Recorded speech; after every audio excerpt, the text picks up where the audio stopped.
শেষ মুহূর্তের প্রস্তুতি একেবারে তুঙ্গে, নজর রাখবো এই মুহূর্তে একেবারে ব্রিগেডের দিকে। আগামীকাল অর্থাৎ বিজেপির নতুন সরকারের শপথ গ্রহণ অনুষ্ঠান হতে চলেছে এবং সেই নিয়ে কিন্তু সাজো সাজো রব উঠেছে এবং ব্রিগেড ময়দান কিন্তু নতুনভাবে নতুন চমকে সেজে উঠছে এবং শেষ মুহূর্তের প্রস্তুতি চলছে একেবারে জোর কদমে। এই অনুষ্ঠানে উপস্থিত থাকবেন দেশের প্রধানমন্ত্রী নরেন্দ্র মোদী, কেন্দ্রীয় স্বরাষ্ট্রমন্ত্রী অমিত শাহ, গৃহমন্ত্রী রাজনাথ সিং, উত্তরপ্রদেশ ও দিল্লির মুখ্যমন্ত্রী যোগী আদিত্যনাথ ও রেখা পাত্র সহ বিজেপি শাসিত রাজ্যের মুখ্যমন্ত্রীরাও।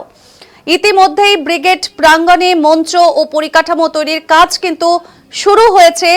ঝালমুড়ি স্টলও থাকবে বলে জানা গেছে। বৃষ্টি বা ঝড়ের জন্য আলাদা ব্যবস্থা নেওয়া হচ্ছে বলেও কিন্তু জানানো হয়েছে। রাখছি এই মুহূর্তে সেই ছবি, ব্রিগেডের ময়দানে বিজেপির নতুন সরকারের শপথ গ্রহণ অনুষ্ঠান অনুষ্ঠিত হতে চলেছে আগামীকাল এবং সেই দিনকে ঘিরে শেষ মুহূর্তের প্রস্তুতি চলছে জোর কদমে। এই অনুষ্ঠানে উপস্থিত থাকবেন দেশের প্রধানমন্ত্রী নরেন্দ্র মোদী, কেন্দ্রীয় স্বরাষ্ট্রমন্ত্রী অমিত শাহ, গৃহমন্ত্রী রাজনাথ সিং, উত্তরপ্রদেশ ও দিল্লির মুখ্যমন্ত্রী যোগী আদিত্যনাথ, উপস্থিত থাকবেন রেখা পাত্র সহ বিজেপির শাসিত রাজ্যের মুখ্যমন্ত্রীরা।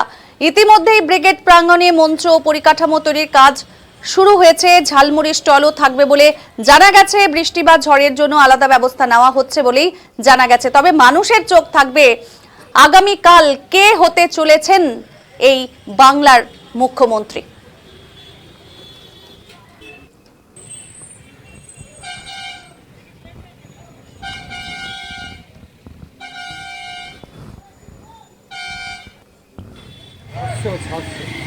সাতশো কোথায় কোথায় লাগছে? এটা ধর্মতলা আছে, তারপরে এটাকে কী বলে, এটাকে বাস স্ট্যান্ড।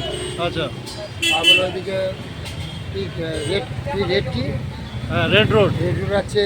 তারপরে চারিদিকে আছে, চতুর্দিকে ঘুরছে। মানে মোট 700 বাইক। হ্যাঁ, তারপরে বক্স আছে।